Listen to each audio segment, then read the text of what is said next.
ये जिस किस्म की आज जो हम बातें सुन रहे हैं कि जी हुकूमत के ऊपर दबाव है, यूरोपीय यूनियन का बयान आ गया, अमेरिका का बयान आ गया, बरतानिया का बयान आ गया, लेकिन आज तो दोबारा फौजी अदालतों की जानिब से सजाएं सुना दी गई हैं। तो लगता है इस तरह है कि जो हुकूमत का मौक़िफ़ है कि हम कोई दबाव नहीं ले रहे, तो दबाव हुकूमत नहीं ले रही और अपना लीगल प्रोसेस वो उसी तरह चला रहे हैं। बहुत शुक्रिया अतर काज़मी साहब अपने प्रोग्राम में दावत देने के लिए। देखिए, ये जो सारा कुछ इस वक्त हम देख रहे हैं इस मुज़ाकरात के नाम पे, ये एक मशक़ ला हासिल है मेरे नज़दीक तो।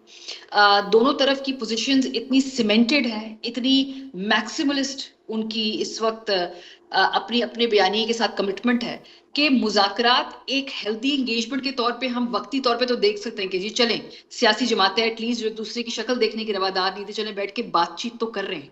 लेकिन ये बातचीत किसी चीज के अंदर ट्रांसलेट होगी, मैं इसके बारे में इतनी होपफुल नहीं हूँ। सो तहरीक इंसाफ भी थोड़ा सा अपना बयानिया उसको बढ़ाएगी, उसकी शिद्दत को। हुकूमत भी आगे से देखेंगे कि हम अपनी शराइत सामने रखा करेगी। मीडिया के जरिए ज्यादातर ये मुज़ाकरात हम देख रहे हैं हो ठीक। रहे हैं।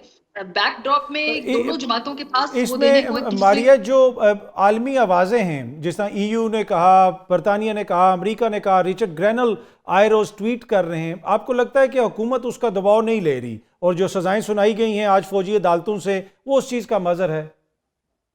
नहीं, दबाव तो डेफिनेटली होगा। 20 तारीख के बाद ये दबाव होगा। 20 तारीख से पहले पहले जितना भी हम अपना मसल फ्लेक्स कर सकते हैं वो करने की कोशिश की जा रही है।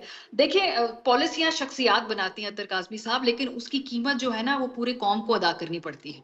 तो हमें अपने जाती जो वेंडेटाज में हम कुछ ऐसी पॉलिसियां आगे ना बढ़ा लें गलती से, जिसका फिर खमियाजा पाकिस्तान की पूरी आवाम को बैनुल अक़वामी पाबंदियां लगवा कर अदा करना पड़े। तो थोड़ा सा सबको ख्याल भी रखना चाहिए इस मामले में। बैरूनी मुदाखलत के बारे में जो हम बात करते हैं वो एक हकीकत है। पूरी दुनिया के अंदर मुख्तलिफ जगह पर इसके असरात होते हैं। जो बड़े पावर प्लेयर्स हैं इस दुनिया के अंदर, चाहे वो मिडल ईस्ट के अंदर हो, चाहे वो अमेरिका में हो, चाहे वो यूरोप में हो, वो कुछ ममालिक के अंदर अपनी मर्जी की पॉलिसीज आर्म ट्विस्टिंग के जरिए, कुछ इंसेंटिव के जरिए, दोनों तरीके अपनाकर उनको इम्प्लीमेंट करवाते हैं और करवाते रहेंगे। ये इस दुनिया की ताकत की हकीकत है। अगर हम उस ममालिक में से हैं जो अपनी बात मनवा नहीं सकते और हम ज्यादातर उस कतार में होते हैं जिनको बातें माननी पड़े, ये अलहदा बात है। लेकिन हुकूमत के ये मुज़ाकरात, इसका इंटरनेशनल प्रेशर के हवाले से जितना भी अगर हम समझें कि कोई कनेक्शन हो या ना हो, लेकिन फिर भी इसके भी बहुत सारे मराहल है साहब। For example, in best case scenario कोई डील स्ट्राइक भी हो जाती है, तो उस डील को स्ट्रक्चर करना है, उसको किसी ने सालिसी करनी है, उसको किसी ने मंतकी इंजाम तक पहुंचाना है। ये बड़े बड़े मराहिल होते हैं। खाली डील के आगाज से बात नहीं शुरू होती, उसके आगे जो उसको 3 मरहले किसी वो अंजाम ज्यादा तक भी पेचीदा है। पहुंचाना होगा। बिल्कुल, ये बड़ा इंपॉर्टेंट पॉइंट है मारिया। एक और चीज़, हम जिस तरह पहले भी हम बात कर रहे थे कि दुनिया भर से तनकीद हो रही है और पाकिस्तानियों को याद दिलाया जा रहा है कि जी ये इनके आइनी हकूक़ हैं, आप इनका तहफ़्फ़ुज़ करें। लेकिन यहाँ पे तो अब आइनी बेंच भी बन चुका है। इस सारे मामले के अंदर आपको अदालत कितनी रेलिवेंट नज़र आ रही है? क्या वहाँ पे आपको लगता है कि ये मामला जिस भी अंजाम तक पहुँचना है वहाँ से पहुँचेगा?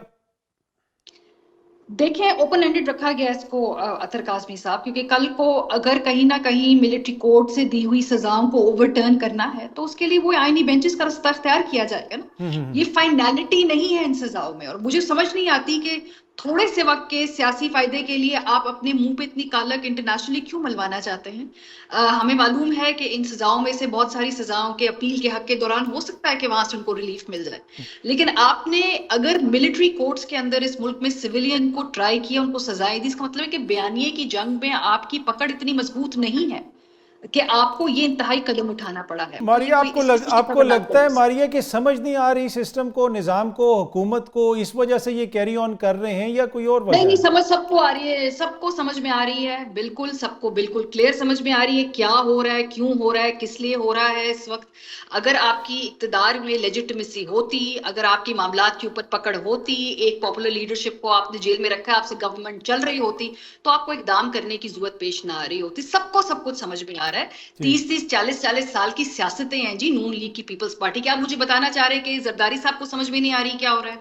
आप मुझे ये कह रहे हैं कि नवाज शरीफ साहब को समझ में नहीं आ रही क्या हो रहा है, या ख्वाजा आसिफ साहब को समझ में नहीं आ रही क्या हो रहा है? उन्होंने जिया की क्लास ऑफ 85 से उन्होंने जन्म लिया, कई अदवार देखी उन्होंने, जमहूरियत के भी, आमरीत के भी, आमरीत के सहूलतकार भी रहे, फिर जमहूरियत में आके वो विक्टिम भी रहे उसी एस्टैब्लिशमेंट की। उनको नहीं समझ में आ रही क्या हो रहा है? क्या उनको नहीं पता कि मिलिट्री कोर्ट्स के अंदर जब सिविलियंस को ट्राई किया जाता है, जब ये रास्ता खुलेगा तो कल को उनकी जमात के गिर्द भी इसका घेरा तंग हो सकता है। सबको सब समझ में आ रही है, लेकिन इस वक्त एक इमीडिएट पॉलिटिकल गोल के पीछे ऐसे अंधे हुए पड़े हैं कि अगर आपने इदारों को तबाह करना है करें, अदालतें टेक ओवर करनी है करें, ब्यूरोक्रेसी को तहस नहस करना है करें, पुलिस को अगर आपने घर की बांदी बना के रखना है करें, इंटरनेशनल ताल्लुकात को लेवरेज को जो है अपने आग लगानी है आप लगा दें।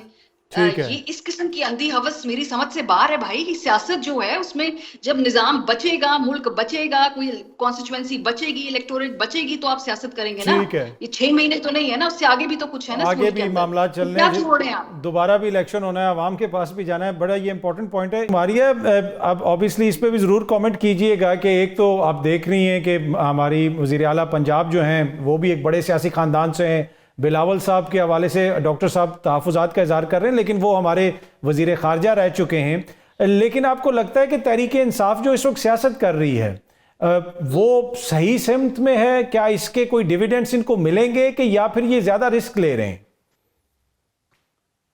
अतर साहब, बड़ी इंटरेस्टिंग आपने बात की कि क्या तहरीक इंसाफ इस वक्त सही सियासत कर रही है। मुझे अक्सर मैं पढ़ रही होती हूँ कि फलाने ने अच्छी सियासत की, फलाने को सियासत नहीं आती, फलाना जो है वो सियासत इंप्रूव कर ले। इस मुल्क में सियासत कहाँ हो रही है? प्लीज अगर मुझे समझा दीजिए। इस मुल्क में इस वक्त क्या सियासत हो रही है? एक एग्जाम्पल मैं आपको देती हूँ। 26वीं आईनी तरमीम पे सियासत की, और किसने की? मौलाना फजल रहमान साहब ने। I think it was a beautiful political master class, और तमाम सियासी जमातों को उसे सीखना चाहिए, पूरी पाकिस्तान तहरीक इंसाफ कि किस तरीके से अपनी शराइत जो है मनवाती है। मौलाना साहब ने सियासत का रास्ता चुना, लेकिन उन्हें जवाब में क्या मिला अतर? उन्हें जवाब में ये मिला कि आप इसमें हमारे साथ शरीक हो जाइए, आपकी ये शराइत हम मान लेते हैं, ये हम नहीं मान सकते। अगर आप नहीं हमारे साथ होंगे तो हमारे पास प्लान बी भी। आपके कुछ लोगों से शायद आपका राब्ता ना हो, तो जब अगर किसी ने सियासत करने की कोशिश भी की इस मुल्क में, तो आगे से क्या उसको सियासत की गुंजाइश दी गई कि भाई या तो हमारी बात ही मानी। और उसके बाद जब मौलाना ने कुछ चीजें शिकों में से निकलवा भी दी, कुछ शिके, तो बाद में उनको पास करा लिया गया। सो सियासत हो का रही है इस मुल्क के अंदर। अगर आप पॉलिटिक्स करने दें पॉलिटिकल एक्टर्स को, तो वो बहुत बेहतर हल निकाल लेंगे इस पूरी सूरत हाल। पर मारिया देखें ना, सियासत का बेताज बादशाह कहा जाता है जरदारी साहब को। मियाँ साहब 3 दफा वजीर आजम रह चुके हैं। ये वो लोग हैं जिनकी सियासत के किस्से सुनाए जाते हैं, तो इनको इतना कर्टेल कर दिया गया, इतना महदूद कर दिया गया। देखिए, इसमें मैं पूरा आपको जो इस सूरत हाल का जिम्मेदार अगर मैं कहूँ तो जहाँ सियासी जमातों को खुद मरने का शौक भी है, तो जाहिर सी बात है इसमें एस्टैब्लिशमेंट का जो रोल रहा है पाकिस्तान की सियासत के अंदर, वो भी बड़ा वाजे है। लोग हमें कहते हैं जी कि देखिए सियासी जमातें कभी मरती नहीं हैं, सियासी जमातें जो हैं उनको निकाल भी दिया जाए लेकिन वो हमेशा कायम रहती हैं। देखिए जी PMLN भी कायम है, देखिए जी पीपल्स पार्टी भी कायम है, लीडरशिप को फांसियां दे दी गई, जलावतनियां हो गई, लेकिन पार्टियां तो कायम रहती हैं पार्टियां, लेकिन बहुत ही एक छोटे कैरिकेचर की तरह वो कायम रहती हैं।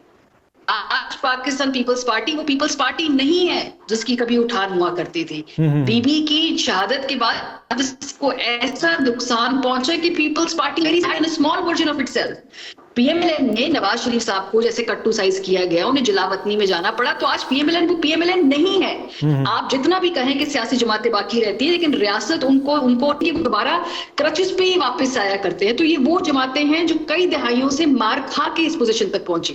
तहरीक इंसाफ पहली मर्तबा मार खा रही है। इसके बाद इनकी जो सियासी चॉइसेस वो तय करेंगी कि तारीख किस दहाने पे खड़े हैं।